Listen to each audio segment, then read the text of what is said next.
નમસ્કાર. વિજયનગર શાળા ધોરણ 12 ફિઝિક્સ થિયરીમાં આગળનો પ્રશ્ન જોઈએ. એલસી પરિપથ માટે વિકલ સમીકરણ મેળવવાનું છે. એલ અને સીથી બનતો પરિપથ જેમાં આપણે કેપેસિટરને પહેલેથી ચાર્જ કરીને લગાવેલું છે. કેપેસિટર પહેલાં ફૂલ્લી ચાર્જ છે એટલે વિદ્યુત પ્રવાહ કેપેસિટરની ધન પ્લેટમાંથી નીકળશે.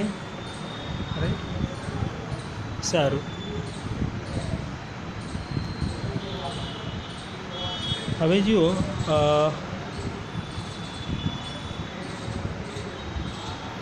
કિર્ચોફનો નિયમ લગાડીએ આમાં આપણે. તો કિર્ચોફના નિયમ અનુસાર V of C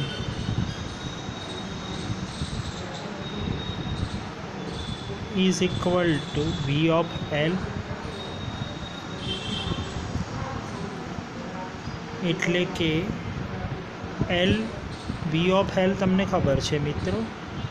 V of L એટલે minus L D I by D T, V of C એટલે ક્યુ બાય સી, એટલે કે minus L D I by D T plus Q by C is equal to 0 થશે. હવે I is equal to minus D Q by D T એટલે D I by D T થશે minus D square ક્યુ upon DT square, એટલે L D square Q upon DT square plus Q by C is equal to 0. બધાને L વડે ભાગી દો એટલે D square Q upon DT square plus Q by L C is equal to 0. જેની સરખામણી સરળ આવર્ત ગતિના વિકલ સમીકરણ સાથે કરો એટલે D square Q upon DT square plus omega 0 square Q is equal to 0. Omega 0 square equal to 1 upon L C થશે, એટલે omega 0 equal to 1 upon root L C, જે કોણીય આવૃત્તિ થશે એલસી પરિપથ માટેની. અને આ જે થયું એ વિકલ સમીકરણ થયું. એલસી પરિપથનું વિકલ સમીકરણ થશે. જે બન્યું એ વિકલ સમીકરણ થયું તમારું. સારું, હવે આગળ વિકલ સમીકરણનો ઉકેલ મેળવીએ નવા પ્રશ્નમાં.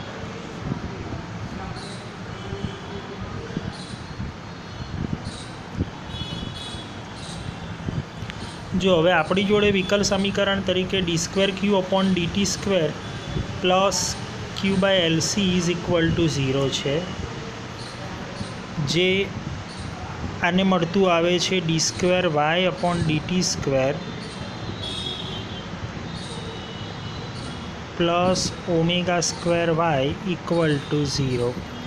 જેનો ઉકેલ હતો ધોરણ 11માં તમને ખબર છે, વાય બરાબર એ સાઇન ઓમેગા ટી પ્લસ 5.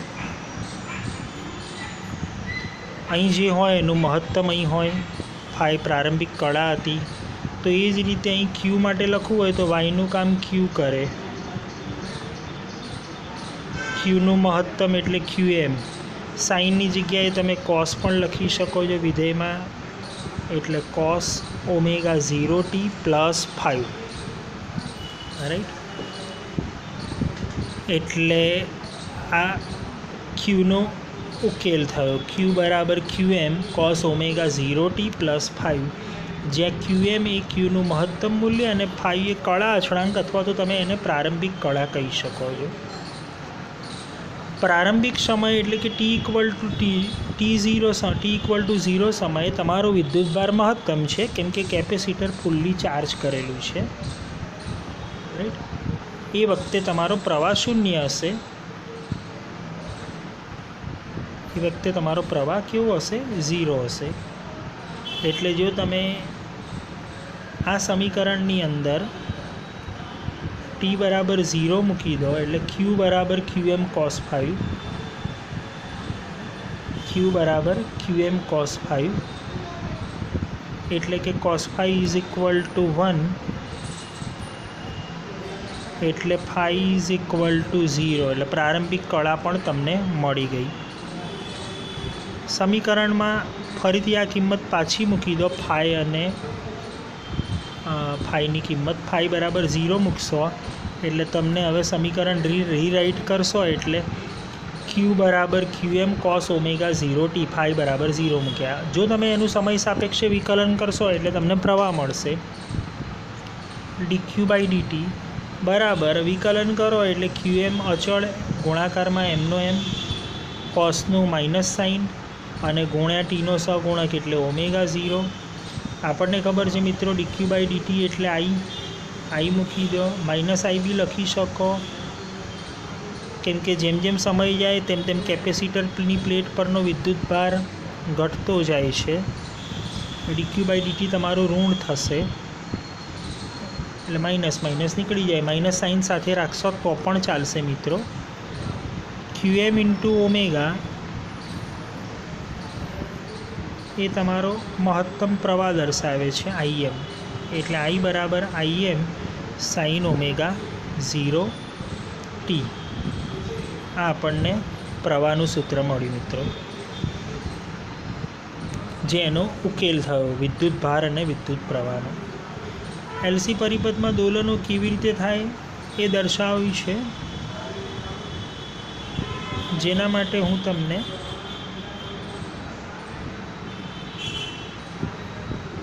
જરાય જુદી રીતે બતાવીશ. જો હવે ક્યુનું સૂત્ર તો આપણી જોડે ક્યુ કોસ વિધેયને અનુસરતો હતો પ્રારંભમાં મહત્તમ અને આઈ તમારો સાઇન વિધેયને અનુસરતો હતો. કેપેસિટરમાં સંગ્રહિત જે ઉર્જા છે you is equal two Q²/2C, જે ક્યુને અનુસરે છે, અને ઇન્ડક્ટરમાં સંગ્રહિત ઉર્જા UB is equal two 1/2 Li², જે આઈને અનુસરે છે.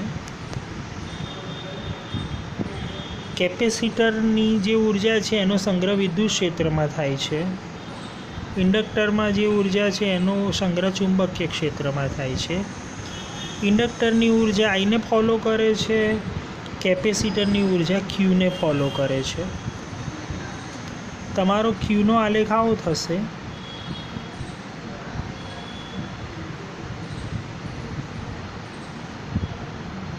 કોસ વિધેય છે એટલે આ ક્યુ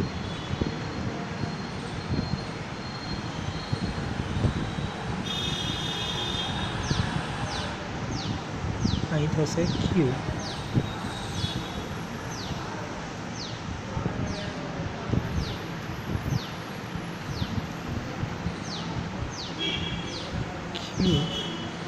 જે ઇન્ડક્ટરની ઉર્જા દર્શાવે છે, યુઈ પણ લખી શકો તમે.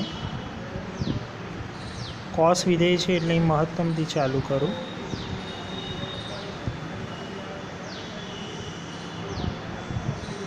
આ બાજુ ટી છે સમય બી લઈ શકો તમે, ઓમેગા ટી બી લઈ શકો ખૂણાની રીતે લેવું હોય તો, સમય બી લઈ શકો, ઓમેગા ટી પણ લઈ શકો તમે. અહીંનો આલેખ સાઇનને અનુસરે છે. સરખાવવા માટે 4 ભાગમાં વેચી દઉં T/4ના સમયના 4 ભાગ પાડી દઈએ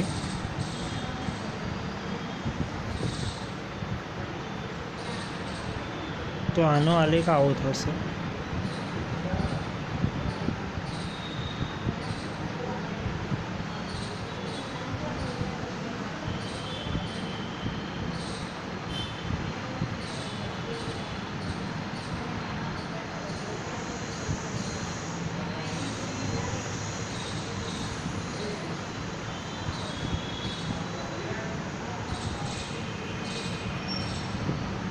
જો આજે ગ્રીનથી દર્શાવ્યું છે. સારું, હવે જુઓ તમે ક્યુ અહીં IUB દર્શાવે છે અને પ્રવાહ. જ્યારે ક્યુ મહત્તમ ત્યારે પ્રવાહ 0, ક્યુ 0 ત્યારે પ્રવાહ મહત્તમ, ક્યુ મહત્તમ પ્રવાહ 0. પછી જુઓ વિરુદ્ધ દિશામાં પ્રવાહનું વહન થાય છે. વિરુદ્ધ દિશામાં પ્રવાહ મહત્તમ ત્યારે વિદ્યુતભાર 0, प्रवाह 0, विद्युतभार महत्तम। आ विद्युतभारનું 1 साइकल है, आ प्रवाहનું 1 साइकल है। एटले ज्यारे केपेसिटर में महत्तम ऊर्जा हशे त्यारे इंडक्टर खाली हशे अने ज्यारे इंडक्टर में महत्तम ऊर्जा हशे त्यारे केपेसिटर खाली हशे। एक समय बंनेनी ऊर्जा समान थशे मित्रों, अने ए समय ए आनो पण अर्धो, आ T/4 छे एनो पण अर्धो, एटले T/8 समय एवो हशे कि बंनेनी ऊर्जा एक्जेक्टली हाफ हाफ हशे। एटले आ रीते कहेवानो मतलब ए छे कि ऊर्जा केपेसिटर अने इंडक्टरनी वच्चे दोलन करे छे। आम एलसी परिपथ ऊर्जानो संग्रह करे छे, એટલા માટે એને ટેન્ક પરિપથ પણ કહેવામાં આવે છે મિત્રો। ટેન્ક પરિપથ પણ કહેવાય છે। સારું, હવે આગળ જોઈશું।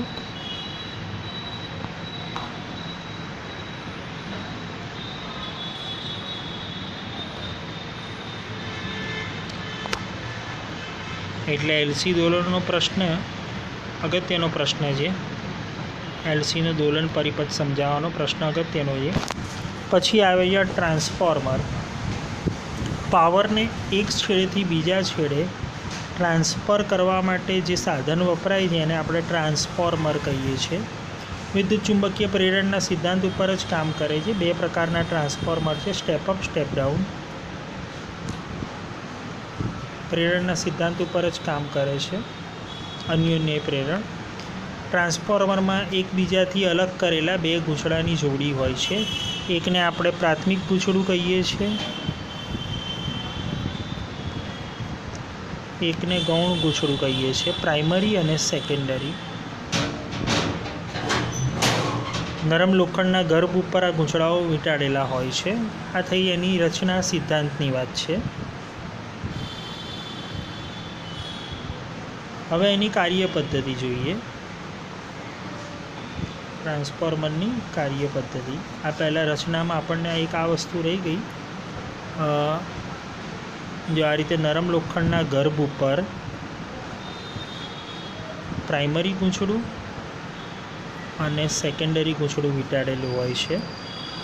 प्राइमरी गूंछड़ुं, सेकेंडरी गूंछड़ुं वींटाड़ेलुं होय छे। आटाओनी संख्या कई रीते राखवी ए तमारी जरूरियात उपर छे, जेने आपणे डिस्कस करीए छीए।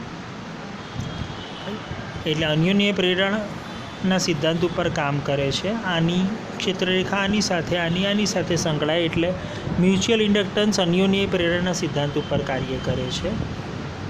હંમેશા પ્રાઇમરી વડે આપણે ઇનપુટ આપીએ છીએ અને સેકન્ડરી વડે આઉટપુટ લઈએ છીએ।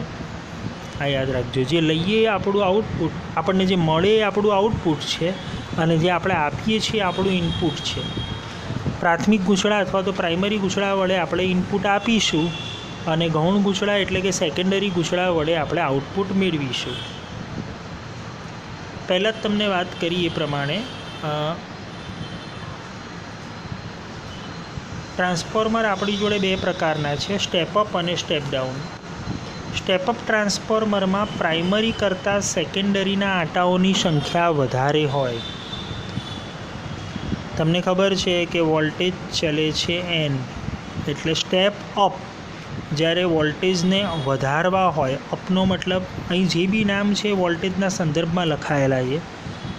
वोल्टेज ने अप करवो होय तो आटानी संख्या वधारवी पड़े, एटले सेकेंडरी में आटानी संख्या वधारी दो एटले आपणने जे एज अ आउटपुट मळे ए ऊंचो वोल्टेज हशे, एटले आ ट्रांसफॉर्मर ने स्टेप अप कहेवाय। जो तमारे वोल्टेज डाउन करवा होय, घटाड़वा होय तो स्टेप डाउन ट्रांसफॉर्मर, जेमां आपणने आउटपुट तरीके ओछो वोल्टेज मळे, एनुं कारण आटाओनी संख्या ओछी करी नाखीए तो वोल्टेज ओछो मळे। स्टेप डाउन ट्रांसफॉर्मर जेनी आपणे चर्चा करीए छीए।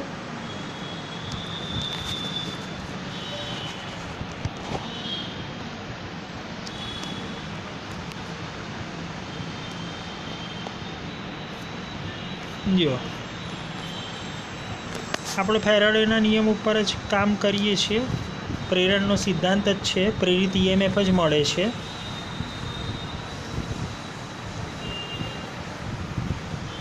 પ્રેરિત ઈએમએફ ગૂંચળાના આંટાની સંખ્યા ઉપર આધાર રાખે છે. ધારો કે પ્રાઇમરી અથવા પ્રાથમિકમાં ગૂંચળાની આંટાની સંખ્યા NP, ગૌણ ગૂંચળામાં આંટાની સંખ્યા NS હોય તો ફેરેડેના નિયમ અનુસાર E is equal to -n dφ/dt P for primary કરી દો. ઋણ નિશાની તો તમને ખબર છે, માત્ર લેન્ઝના નિયમની હાજરી દર્શાવે છે, એટલે એની બહુ ચિંતા નથી.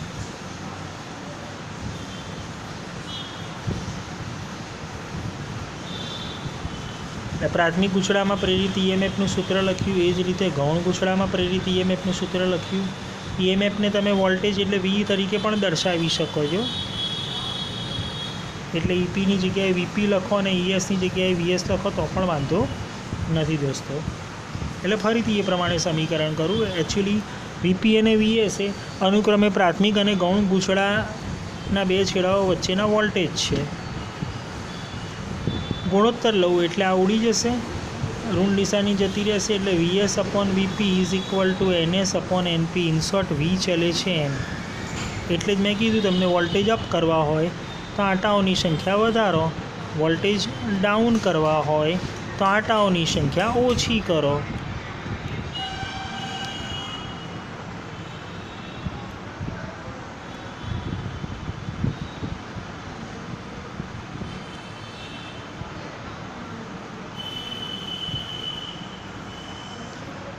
આ જે ગુણોત્તર છે NS અને NPનો, એને ઘણીવાર ટ્રાન્સફોર્મેશન ગુણોત્તર બી કહે છે. ઘણી બુક લેમડા લખે છે સિમ્બોલ, ઘણી R લખે છે, depend. NS/NP is equal two તમને ખબર છે VS/VP. એટલે જો સ્ટેપ અપ ટ્રાન્સફોર્મર હશે તો NS is greater than NP, એટલે કે VS is greater than VP, એટલે કે લેમડા ગ્રેટર દેન 1 હશે, લેમડા અથવા R જે કોઈ ગ્રેટર દેન 1 હશે. ટ્રાન્સફોર્મેશન ગુણોત્તર ગ્રેટર દેન 1 હશે, કેમ કે જો અંશ મોટો હોય, છેદ નાનો હોય તો આ ગ્રેટર દેન 1 આવે. અને સ્ટેપ ડાઉન ટ્રાન્સફોર્મરમાં ઊંધું હોય, NS is less than NP અથવા તો VS is less than VP, એટલે ગુણોત્તર 1 કરતાં ઓછો આવશે, કેમ કે છેદ મોટો થઈ ગયો.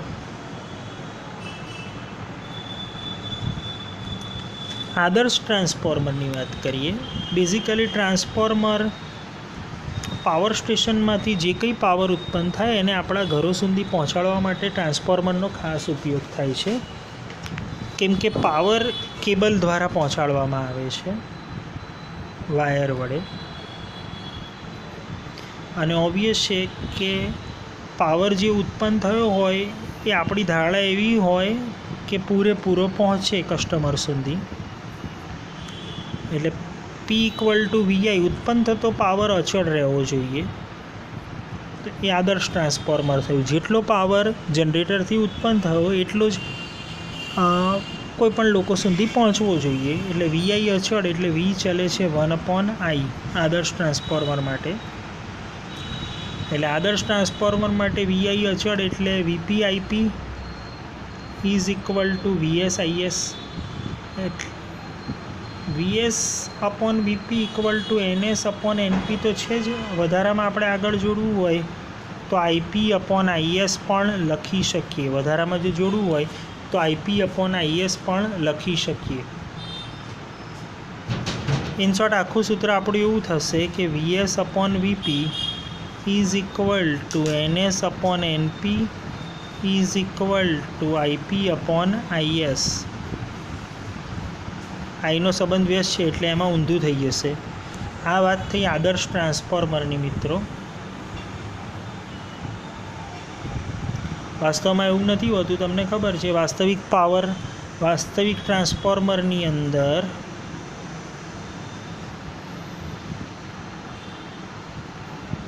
હંમેશા આઉટપુટ પાવર ઇનપુટ પાવર કરતાં ઓછો જ હોય, જ્યારે આદર્શ ટ્રાન્સફોર્મરમાં આઉટપુટ પાવર અને ઇનપુટ પાવર સમાન હોય. આપણા બધા સૂત્રો જો કે આદર્શ ટ્રાન્સફોર્મરના સંદર્ભમાં જ છે. ઠીક છે, આગળ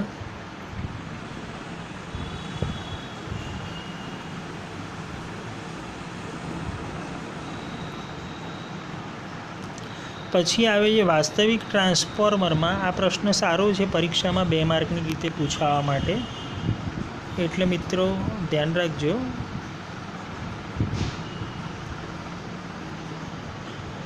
વાસ્તવિક ટ્રાન્સફોર્મરમાં શેના કારણે ઉર્જાનો વ્યય થાય છે? તો જુઓ, એક તો ફ્લક્સ લીકેજ. આમાં શું છે કે ટ્રાન્સફોર્મરને તમે લોખંડના ગર્ભ ઉપર વીંટાળેલો હોય, જો એ ગર્ભની ડિઝાઇન પ્રોપર ના હોય, એમાં ગેપ રહી ગઈ હોય, એર ગેપ, અથવા તો તમે જે 2 ગૂંચળાઓને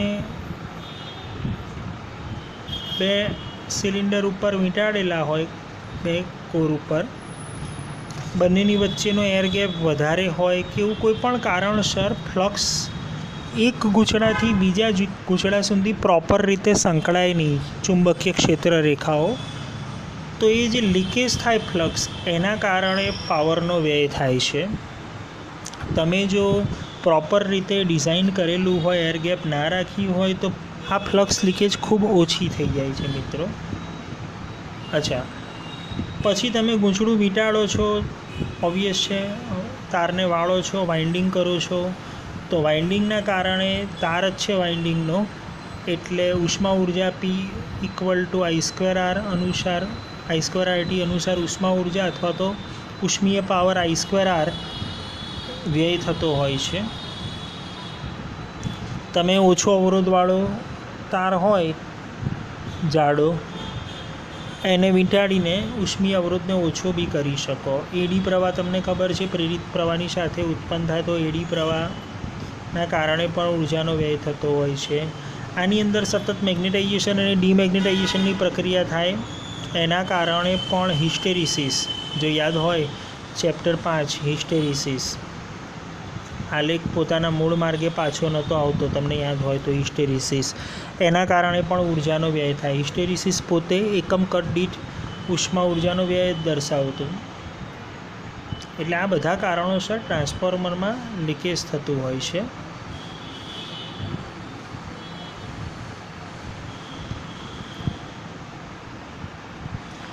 ટૂંકમાં ટ્રાન્સફોર્મરનો મેઇન ઉપયોગ એ થયો કે વિદ્યુત ઉર્જાનું લાંબા અંતરો સુધી ટ્રાન્સમિશન, પ્રસારણ, વિતરણ કરવા માટે થાય છે. રાઈટ, ગ્રાહકો સુધી પાવર વ્યય પામ્યા વગર પ્રોપરલી પહોંચે એના માટે આપણે ટ્રાન્સફોર્મર લગાડતા હોઈએ છીએ. રાઈટ, 2 પ્રકારના ટ્રાન્સફોર્મરનો આપણે ઉપયોગ કરીએ છીએ, એ તમે જાણી લીધું કે ભાઈ સ્ટેપ અપ અને સ્ટેપ ડાઉન ટ્રાન્સફોર્મર. તો આ સાથે અહીં ચેપ્ટર 7ની તમામ થિયરીઓ પૂર્ણ થાય છે. નમસ્કાર મિત્રો.